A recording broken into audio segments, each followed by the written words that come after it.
in a shifting world. This is one of the biggest things that all of us go through, and in our conversations with everyone at these tables, it's a topic that just keeps coming back. So Mark and I asked Travis, would you come up here? Would you wrestle this really big topic? And we're so excited. Well, thanks. I'm glad that makes two of us. Thanks, Carl. Wow, this is really hot. Okay.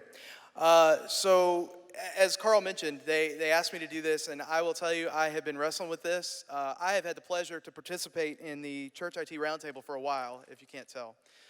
It has been an absolute pleasure, and I love every minute of it. When they asked me to talk about this topic, it's something that I've wrestled with probably for 2.5 years. And I'll get to that in just a second. But first off, my name is Travis Phipps. I work for Enable Ministry Partners. I'm our Director of Technology. That just means that I get to spend all day, every day, helping churches dream about how to better utilize technology to further their ministry. So I'm doing what you guys are doing. I'm just doing it with a few more churches than many of you have the opportunity to work with on a day-to-day basis. I'm convinced that God built me to do the job that I am doing today. I'm a preacher's kid, so I grew up in a preacher's home. But, you know, if you grew up as a preacher's kid, everybody always asks, well, are you going to be a preacher? No, that was not in the cards. But tech has always just clicked with me. I was always a little geeky kid doing all the little techie things. And so this opportunity to marry my passion, well, multiple passions, right, together is amazing. And I'm grateful. But you have to know, too, that I have this job, the job I have today, because of this event. The Church IT Roundtable, or the Church IT Network, is how I got started. I actually met Chris Green in 2007 at a Church IT Roundtable event. I had the opportunity to meet his boss, Scott Smith, in 2010, and the rest is history. So, Jason Powell, where are you? Wherever you are, thank you. Thank you, sir, for following your dream, for listening to the Holy Spirit, and for doing something that has an impact on every single person you see here, and as we heard earlier, over 500,000 people around this world. Thank you.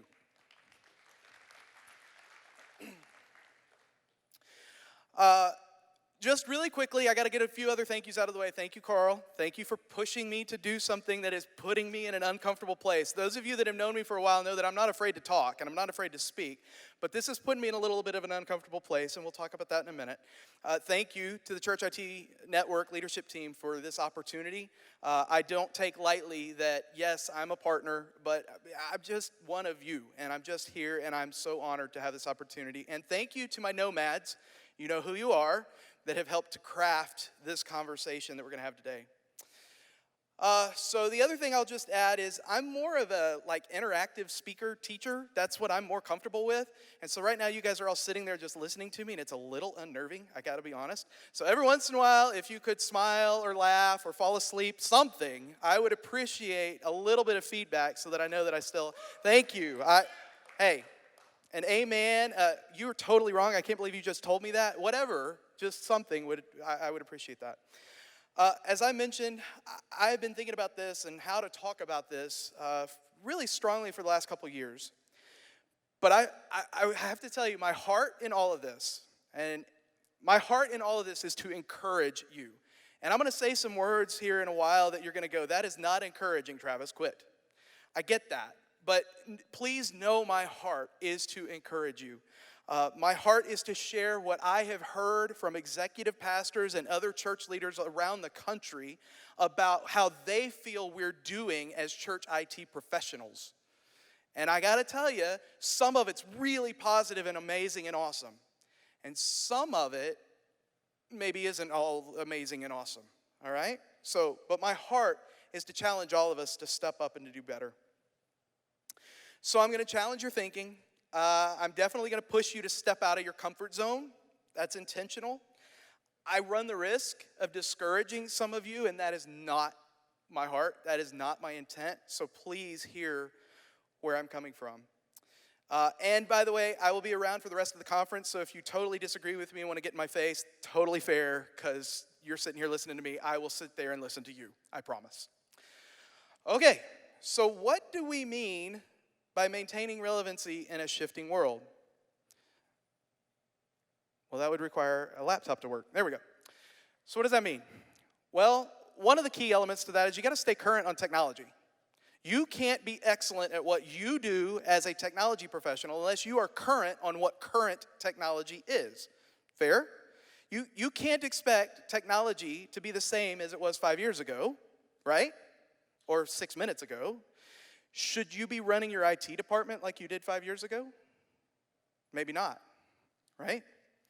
So don't think that you can't. Oh, and by the way, if you're still installing an operating system that's 5 years old in your environment, maybe not so helpful to furthering the use of technology in your environment.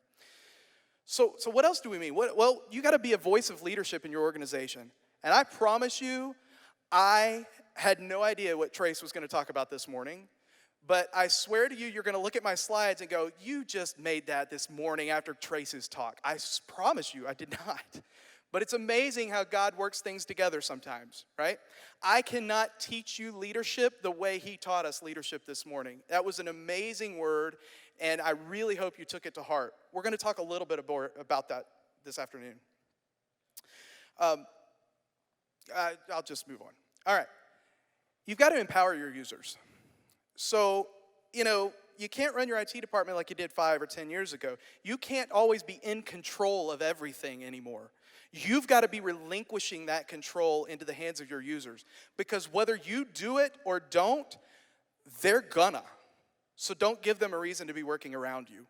Be there with them, partnering with them, helping to further the mission of your church and your organization.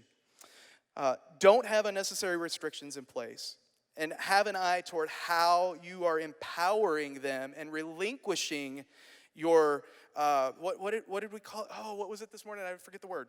But the power that you intrinsically have, right? Here's an unpopular thought. What if all your users had admin rights on their computers? What? I just got cheers and jeers all at the same time. Isn't that interesting? Isn't that interesting? Okay, so, then why are we going to talk about this? Well, this one's easy. We all know technology is not slowing down in the church, right? I mean, we knew that before, but my gosh, if the last 2.5 years haven't taught us anything, technology is not slowing down in the church. And church staff and leadership are adopting it and using it faster than you and I can possibly keep up. So we got to figure out how to support that when it's moving at a pace that we can't manage and control anymore. Why else are we talking about this? Because your leadership is talking about it, and they're concerned. As an IT partner, as a consultant, as a whatever you want to call us at Enable and BEMA and Servant 42 and those others that are represented here, MBS, Higher Ground, and I'm sure I forgot somebody, so I apologize. You don't understand, well, maybe you do, but I can't begin to tell you the conversations that I've had over the last 2.5 years with church leaders. Number one, church leaders are not willing to really be behind the technology curve anymore. They used to be sometimes, but not really so much anymore. And here's the other thing. Those of us that have been doing the consulting thing for a long time, some of you are clients that have hired us to come in and to assess your environment. How well are you doing with technology? What are you doing well? What are you not doing well? It used to be that we got asked, hey, what are we doing well and what are we not doing well? That's not the question anymore. They're hiring me and they're saying, we stink at this. Will you please help us figure out how to fix it? So churches understand, your leadership understands that they, maybe you, aren't doing technology in the way that they would like to see the church be moving. But here's the other thing, and this is the hardest thing I'm going to say today.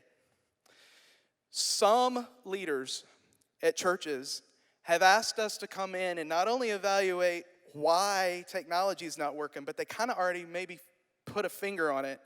They're asking if you're the right person in the right seat to be leading technology at your church.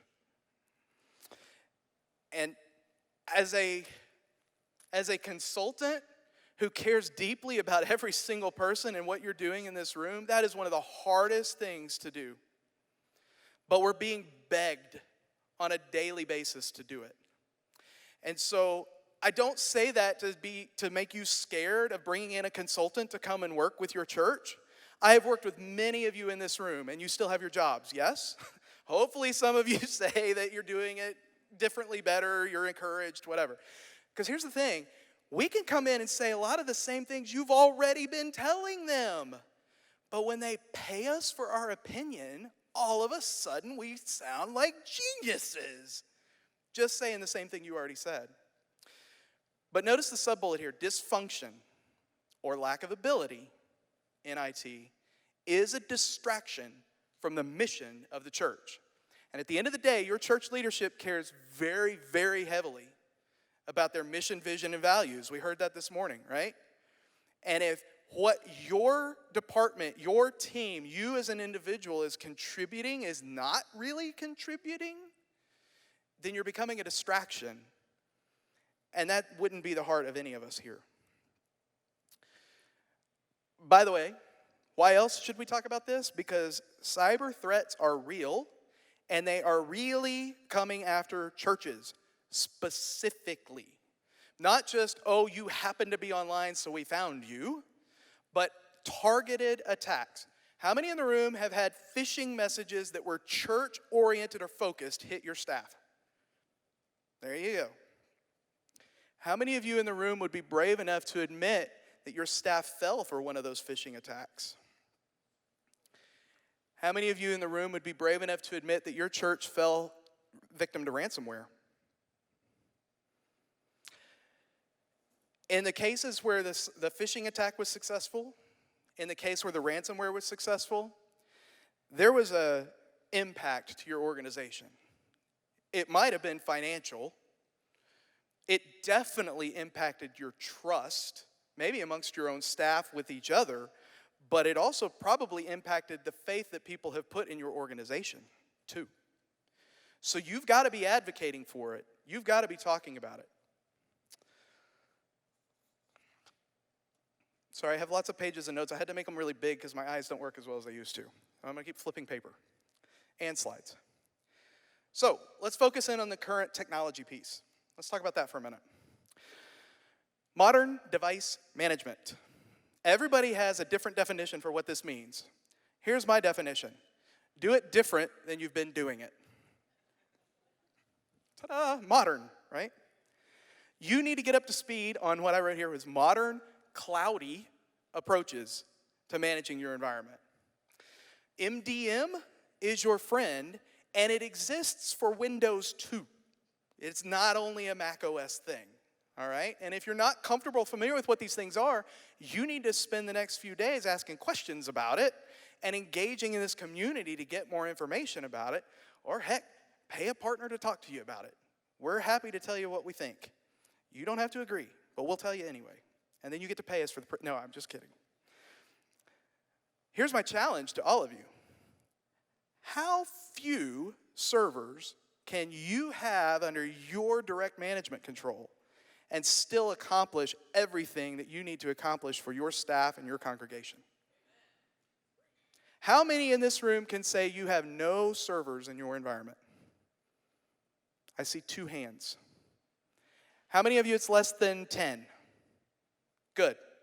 How many of you it's less today than it was a year ago? Very good. Get rid of servers. By the way, you don't have to figure it all out yourself. You got a room full of people that just told you they're all on this same journey together. We've got Discord and whatever the forum thing is, and I can't even keep up with all the names of the ways that we have to connect as a community. And I will tell you, because I monitor it in all of my free time, that there's a lot of conversation and a lot of help and a lot of camaraderie amongst this group to help each other figure this stuff out. So lean into that. We're all learning together every single day, and most of it can be yours for the nice sum of $0. But here's a hint too.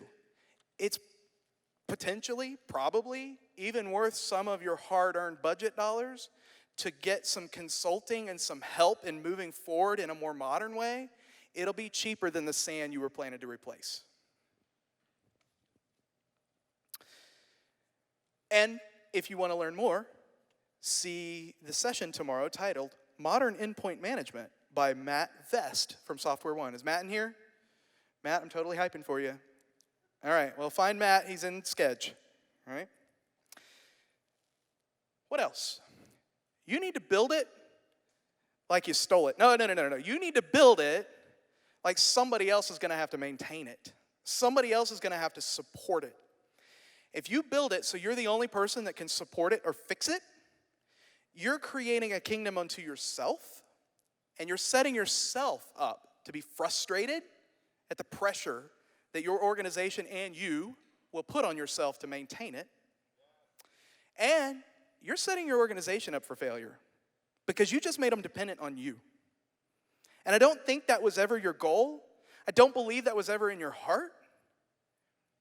But think about that.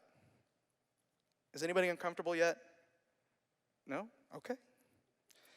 So how do you do that? You label it. Holy mackerel, y'all. Number one thing, I could go around this room and ask every consultant in this room. They'll tell you the number one thing, we walk into an environment and there is no documentation and nothing is labeled. We spend 2 days just figuring out what that switch does or what's connected to it. Well, seriously? Come on. Build it to run without you. That's my challenge to you. Here's one. Best engineers I know are the laziest. Now that does not mean, now hear me, thank you, I appreciate that. I don't mean they do lazy or sloppy work. I mean they work really hard to build it so it runs itself and they never have to touch it again. If Sunday morning at your church cannot happen without your IT staff being right there to babysit, check in, or whatever other platform you might care so deeply about, you need to reimagine it. Thank you. Your check-in systems should run themselves and be used by technology users, not technology administrators, okay? But you have to be intentional about building it to work that way. It would be, in fact, here, this will be interesting to me. How many of you, it is a requirement in your job right now today that you or someone on your IT staff is present every time ministry is taking place in the building? Like every Sunday, somebody has to be there. That's interesting. Some of you, I think, might not be telling the truth. There were far too few hands. Maybe I didn't ask the question clearly. How many of you, no IT person has to be anywhere on campus and church is able to take place and nobody gets bent out of shape about it? Kudos to you and kudos to your leadership. But let me tell you, you're in the minority. And that's crazy. It's crazy. And by the way, if you want to learn more about this, see a great session tomorrow where Bill Dietrich is going to talk about engineering out emergencies. How do you build it so it runs itself? I'm going to challenge you to think differently. The cheapest option, if it takes way more of your time, that may not mean it's the cheapest option. Do you realize that you get paid for the time you spend doing work? Has anybody ever bothered to figure out how much it costs for you to go put together a check-in station or the furniture that it gets mounted to? Were you employed to go put together furniture? Just asking a question. So remember that the things you spend your time on really are costing the church money. Hopefully, every one of you has an ability to speak into or to set your budget for your department. I hope that's true. And you should make sure that you're budgeting well, including thinking about the time it takes you to do things versus what it might cost if you just hired or paid somebody else to do some of those things for you. Could you get more done that way? I sure hope so. Otherwise, you hired the wrong people. I'm just saying. And interns are great, and they do work for cheap. I'm just saying. Here's one that I hear all the time. Man, how many of you would be brave enough to tell me that you trickle down computers? Like the executive pastor gets a new machine, and that means you take his old machine, and now that goes to somebody in student ministry. Right. Have you ever thought how long it takes you to do that? You realize that every time you do that, you're now rebuilding 3 or 4 computers instead of 1? Now, how much did that just cost your organization? Versus if you just had a good life cycle for computers and everybody got a new computer every 4 or 5 years. I promise you, if you do the math, it comes out in favor of life cycle scheduled replacements rather than doing all this trickle down. I've done the math. I've proven it time and again. So remember, your labor costs money. Because, to do that right, you are wiping the machine, right? You don't hand it to the next person. Okay, and now somebody in the room, Carl's looking at me and he's going, yeah, but they're in Intune, so I just push the wipe button and then they log in and then we're done. Okay, fine. Kudos to you if you figured out how to automate that thing. I promise you're wasting time somewhere. All right? See? I know. Did that sound like Carl to anybody else? Oh, and by the way, if you want some more great tips and information on project or time management, see my friend Alex Connor tomorrow in Overclocking Your Team. There you go. See, I looked at Sketch, y'all. Anybody else looked at Sketch? So you need to be a voice of leadership in your organization. And I sat there this morning blown away by Trace. Carl came over to me and he goes, you need to rewrite something? I'm like, no, I'm just going to stick with it. But hopefully you guys learned a lot from this morning and felt inspired by what was shared this morning. And I'm going to reemphasize some of that in a slightly different way and in a slightly different approach. Number 1, IT brains work differently than most church staff. That is your superpower. But like any superpower, with great responsibility comes... Oh, wait, no, I said that wrong. Dang it! Okay, forget that. With great power comes great responsibility. Dadgummit. Wow. If that's all I flubbed, I'm doing good. But here's the thing. You got to know how to wield it well. You've got to know how to speak into, up, and out, right? We talked about that. Trace talked about that this morning. You've got to learn how to lead up. You've got to learn how to lead out. Because if all you do is point out what you see as wrong or what you see as broken or what's not working, it's not going to land the way you want it to, and it's not going to be seen as effective.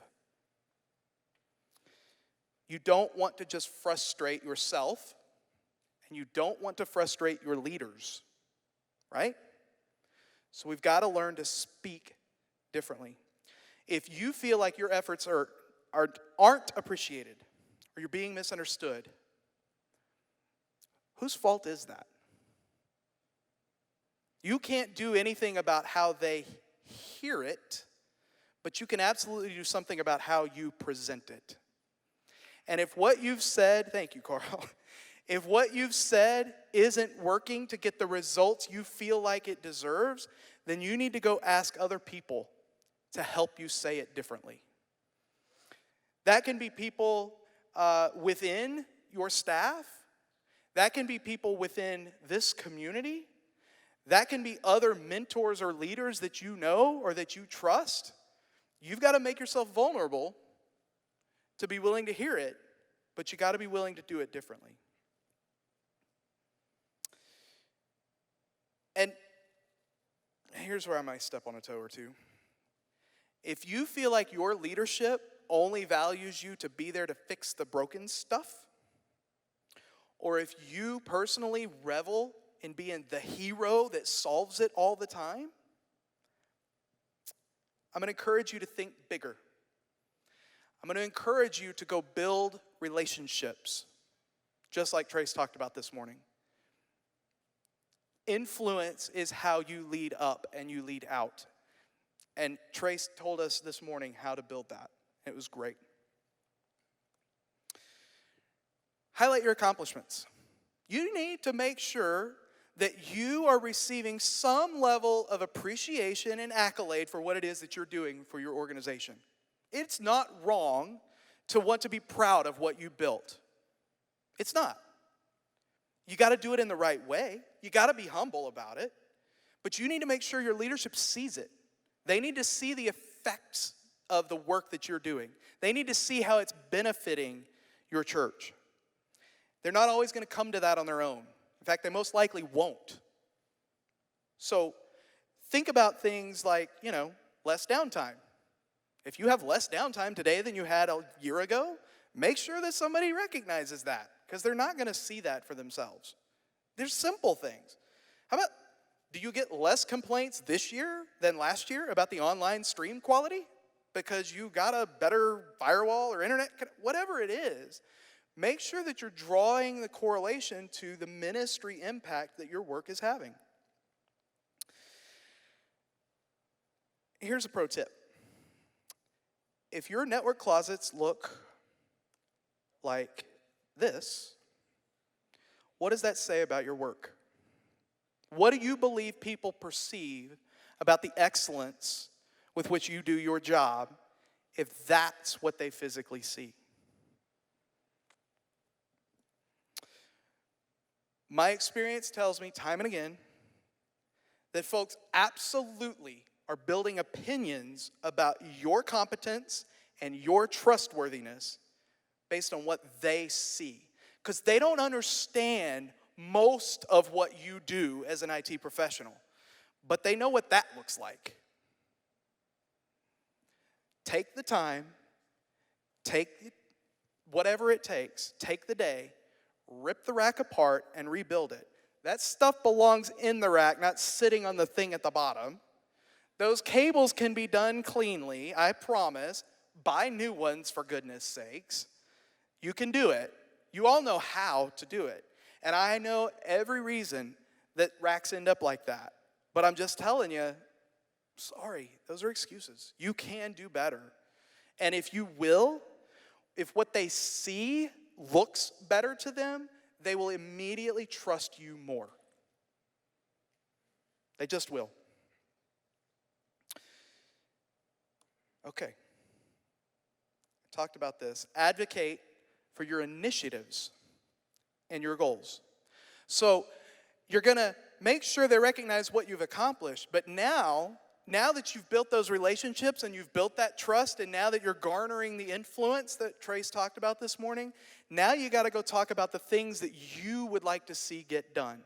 But you need to make sure that what you want to do translates into how it affects and improves the ministry of your church. If you're not talking in that language, they're not listening and they don't get it. You shouldn't expect to get the money if your network closets look like what I just showed you. And you shouldn't expect to get the money if all you tell them is, well, we need this many more terabytes and that many more gigabits of blah, blah, blah. They don't care. They don't care. Nor should they. Yeah.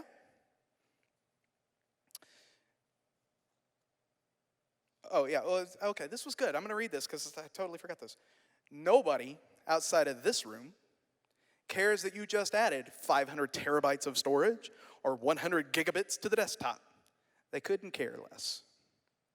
So don't you dare walk into a ministry meeting or to meet with a ministry leader and let those words come out of your mouth.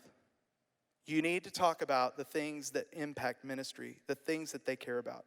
You have an excellent, excellent, excellent position and opportunity to be the bridge between the technology and pastoral leadership. Your staff will tell you what technology things they want to be accomplishing. You need to figure out how to translate that into something that leadership understands so they'll fund it, and you can win alongside the staff that brought the idea to you in the first place.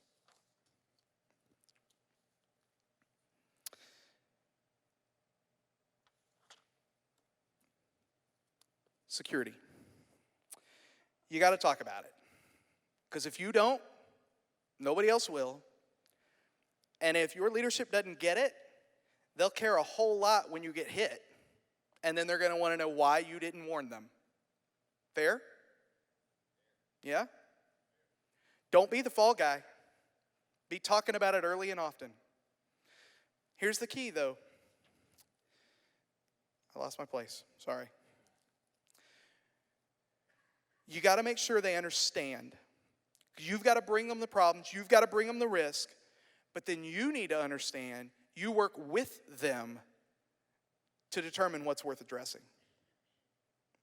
Leadership exists to evaluate risk and make decisions. And sometimes you won't agree with them. I'll get to that in a second. You need to advocate for things like training. I would say the number one complaint that I hear when I talk to downline ministry staff, when I do assessments at churches all over, the number one thing I hear is, we don't have enough training, we don't know how it works, the IT people just give us crap, and we don't know what to do with it. Number one thing, they don't know how to use it. Or, we got training, but all they taught us was, if you click this button, this happens. Nobody bothered to tell me why I care about that happening. You got to tell the story in a way that makes sense to them. What is the benefit to them? That's where your training needs to focus. You do need to advocate, this could be a topic all its own. You need to advocate for policies to address security and compliance risks. However, who was in the leadership roundtable before lunch? Okay, so somebody asked the question about your data compliance policies or access policies or whatever. And the resounding response in the room was, should IT write those policies? No. Who should write those policies? Your lawyers. Okay? Your job is to educate your leadership about the risk. Your job is to advise them that this is not a technology problem per se, but you certainly see it and you recognize it. But you got to point them to the right people who should actually be dealing with it. And a lot of times that's going to be lawyers or the people in the business office that deal with the accounting things. You should not write accounting policies. Duh. Make sure you know your place, though. You can't care more about the risk or the exposure of your organization than your leadership does. Your job is to educate them, but you can't care more about it than they do. If they say, we understand, but we are making this strategic risk decision, you need to be okay with backing that. Now, maybe they make that decision and you still feel like they're really missing the mark. Then you need to figure out a different way to present it to them. And you need to be careful and respectful. But, the squeaky wheel does get the grease sometimes. So don't hesitate to keep bringing it up if you think they were wrong.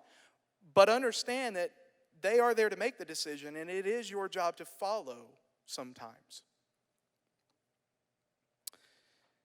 So think differently.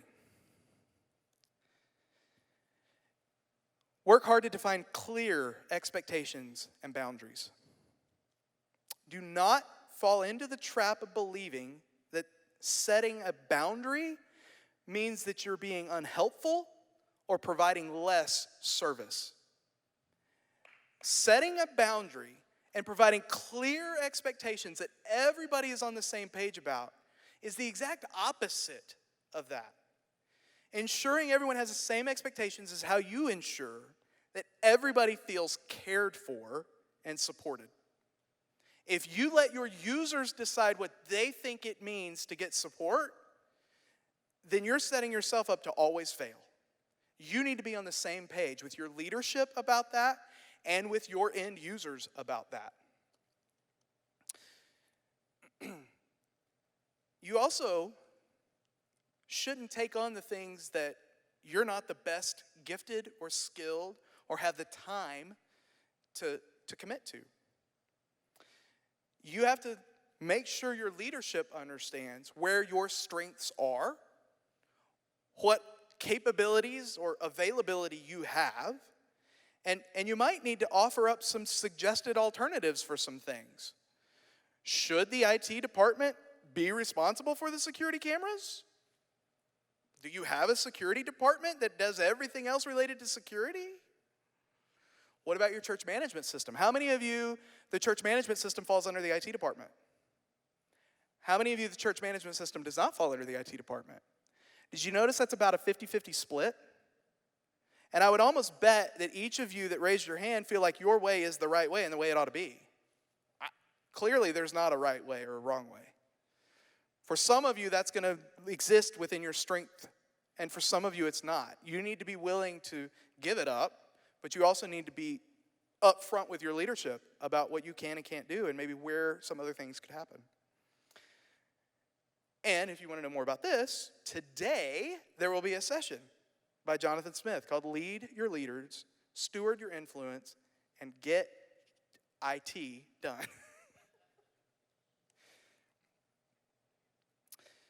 All right, you got to empower your users. So what does that mean? Your job as an IT professional, you're supposed to provide technology systems. You're supposed to help put up appropriate security guardrails. You definitely need to provide training, and you need to get the heck out of the way after that. Your users should be the experts in using the technology that you've provided to them. Your accounting staff should know how to use the accounting software way better than anybody in the IT department, right? I mean, we almost take that one for granted.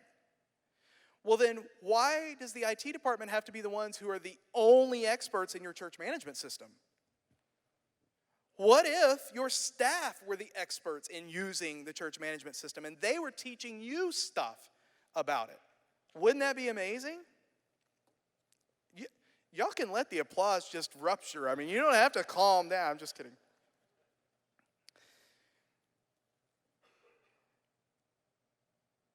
So how do we do that? Well, it goes back to the building of relationships. It goes back to using your influence, for sure. But it also means that, you're going to have to get okay with some stuff not happening with you involved in it. Now, every IT admin I've ever met has a little bit of a Napoleon complex. Let's just be honest. We're really proud of what we built. We think we could do it better than everybody else can, right? It's okay to be proud of the skill and the gifts that God has given you and what you've been able to accomplish with it. But understand that as you're going to lead in this more modern age, you're going to have to be okay letting the departments get ahead of you just a little bit. You're going to have to be okay with shadow IT, right? You should encourage application champions within the department where that software gets used more often than not. That's okay. That does not mean you quit educating people on the security risks that are very real. It does not mean that you stick your head in the sand and go, I don't know what they're doing, I don't care, they're on their own. Nope. And I would offer this, anytime you have workflows that cross departments, that's where you want to get dug in a little deeper. You want to understand a little more. You want to be involved just a little more. Because if it's only affecting accounting, let accounting do accounting. But when accounting starts to influence children's ministry, okay, maybe there's a place there for IT to get a little better involved and make sure that things are sharing and collaborating and secure and clear and all of that. So, train your users, definitely. You got to train them, and you got to do it often. Some things, here you go. If you don't write anything else down, you better write this down. These are the top, 4 or 5 things that I get hammered on all the time. Church staff, we don't know how to use it. Here it is. You ready? Cybersecurity. You've got to be teaching them about cybersecurity. You've got to be teaching them about the risks and what to do about them and how to compute safely. Make sure you're doing that. Your church management system. Whatever one you have that everybody hates today because they loved it 6 months ago, you know why? Because they don't know how to use it right. Now, some of your church management systems may actually suck. That's okay. I mean, those maybe you should look at replacing. But I'll venture to guess, for most of you, it's not that your church management system can't do it or does it the wrong way or whatever. It's that your staff doesn't know how to use it. They haven't been trained how to use it. They haven't been trained across multiple departments together how to use it. Make sure you're doing that. Here's one. How to use your phone when you're not in the building. Like your church phone number, can you use it when you're not in the building? Is there a mobile app? Is there a remote? What? Hopefully there is. Make sure your staff actually know how to use that. They actually want to know, believe it or not, how to use that. How to securely store and share files with staff and non-staff alike. I will not stand up here and shill for one technology over another. There are plenty of options for this. Anybody that's been around this round table knows I have a preference. I'm not going to say what it is. There are some you probably shouldn't use. I won't tell you what they are. But whatever you've picked, you need to make sure your staff know how to use it. And you need to make sure they know what it can do. And then here's the other one. How to print. Right? Anybody actually know how to print? No? Be careful though. What I mean more so by that is, yeah, you got to know how to print as much as we wish printers would go away. But it's really the, how do I print from a not church device? I've got my personal iPad. I've got a volunteer using their iMac, whatever, right? You probably have been challenged to create a way to print with a non-church owned device, and your people don't know how to use it. So make sure they do. Right? Training one time is not enough. Training once a year may not be enough. Each thing deserves its own cadence, and you need to figure that out, but you need to be intentional about it, and you need to make sure it's happening by God. It can and it should take multiple forms. So send some emails sometimes, do recorded video clips, stick them in a room together and teach them classroom style. There's all sorts of ways to do it, but do it. And I would suggest varying how you do it because everybody learns differently, right? Okay, you go, you know where I'm going. Here's the thing. Empowering your users gives you the added benefit of freeing your time to be more strategic about how technology is happening in your church. If your time and energy revolve around being the tech hero, you need to reimagine your focus and your purpose at your church.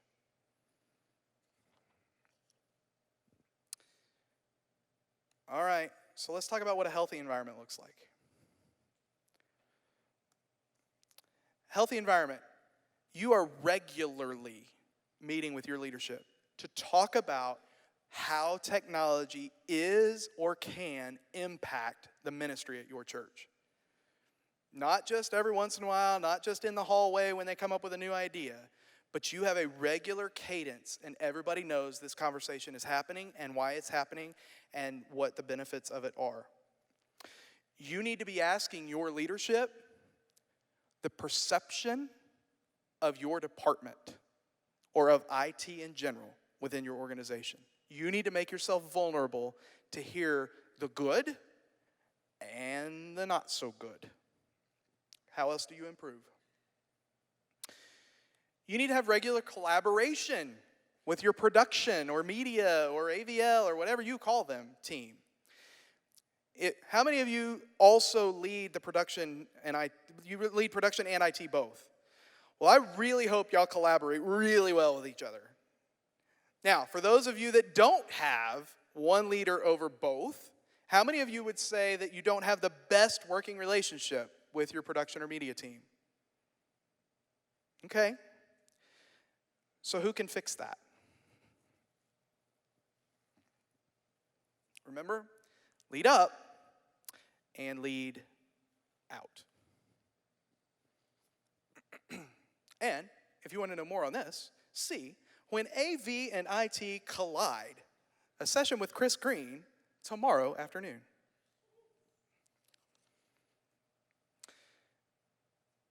Here's one. What does healthy look like? You can't use the word legacy, old, or antiquated to describe more than half of your environment. I really wanted to say 3/4, but I thought that was just asking too much. But this is part of it, right? I mean, this is part of it. And this relates not only to are we moving forward, this also relates very heavily to that cybersecurity component we were talking about. Old stuff is insecure. That's the nicest way I can say that. So you need to upgrade it, or you need to get rid of it. As an absolute last worst case scenario, isolate the crud out of it. Don't let it, unplug the network cable if you can. Legit, make it isolated. But you can get rid of old stuff. I promise you can. It takes effort. Get after it. Oh, and here's my sub-bullet that I didn't write down. You have to have zero out-of-support operating systems or platforms in your environment. How many of you, don't raise your hand, please. How many of you, your HVAC system is out of support? It can't get patched anymore. Don't raise your hand. Don't raise your hand. How many of you, your security camera system doesn't get security updates anymore? Seriously? How many of you are still running something with Server 2008? How many of you are still running something with Server 2012? 2012 R2 counts. There got to be more hands. You have a year and, 3 months, right? End of extended support for Server 2012 is, say it with me, October of 2023. Okay, all right. How many of you, that's the first time you've heard that? All right, get cracking. Oh. Ooh. Okay, this one's a little crunchy, but here we go. If this is a money problem, you have old, legacy, antiquated, because it's a money problem, I'm going to challenge you to reframe your thinking. My experience shows that leadership is absolutely willing to invest money in something they deem as healthy and growing.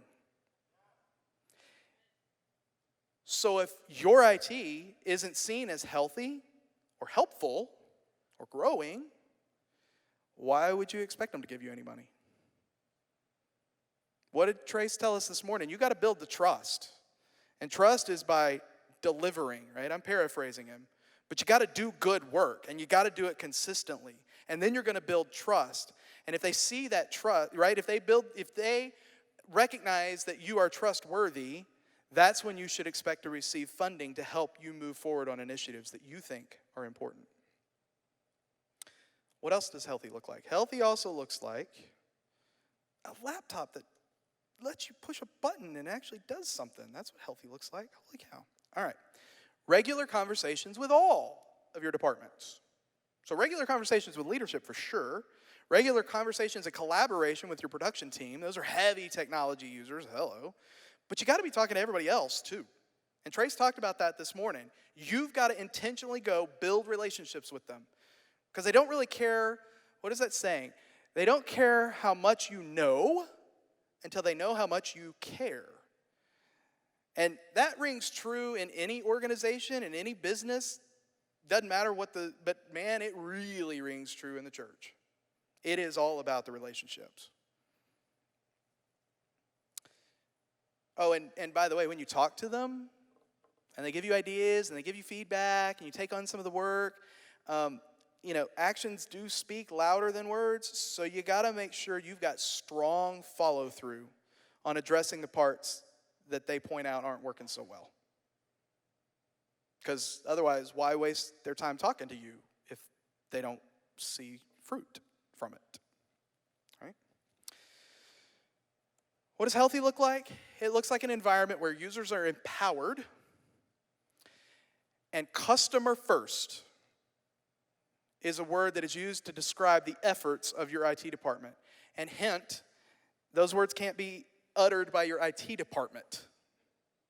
In other words, you've got to be perceived as customer first. It doesn't matter how you feel about it. It matters how they feel about it.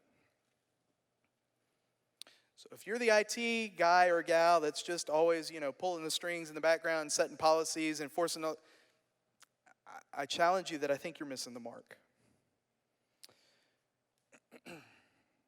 Oh, and if you feel like you're meeting it, and you're not getting the accolades for it, then you need to be ready for a humbling conversation. You need to humbly go to leadership and others that you trust on staff and that you already have a relationship with, and you need to ask them why. I firmly believe that every person in this room desires to have that said about their IT service delivery. I strongly believe it. But I also know that sometimes we can't get out of our own way, and we can't see past our own blinders. So we got to kind of be a little vulnerable and open ourselves up to ask those that really know us to speak into helping us improve and get to where we want to be. What else does healthy look like? Constant change without change fatigue. Yes, this is possible, my friends. I promise that you can have technology change in your environment, and it can be near constant, and it is totally possible for your users not to feel worn out by it. The IT department, maybe not so much, right? If you're doing your job right, your job is to do the hard work, to deal with all the cruddy details so that your users have a great experience. So it may be really hard work for you, but you ought to see the rewards tenfold from it. Many folks believe that, church people don't like change. That can be true. But in general, especially today, they crave new, innovative ideas and ways to improve their ministry effectiveness. So don't just, change things for change's sake, right? And you can't change it if they don't understand why. So that goes back to the training piece, right? They got to know why. You need to make sure they're trained. And then you got to be the cheerleader. Like, you've got to be excited about it. Otherwise, why should anybody else be excited about it? If you don't see the benefits, and if you're not hyping the benefits, and if you're not seen as the hype man or woman, who's going to do it? So get out there and be talking about it. You have to believe in the dream and get others believing along with you. Because if you can't get excited about it, why should they? And I told you, it is possible to make cabling look semi-decent. So, if your work product looks like that, you should probably expect to get funded a little bit more. And, what it looked like before, don't do that. I did it. I did it in 53 minutes. All right. Thank you, thank you, thank you. I hope you've been challenged.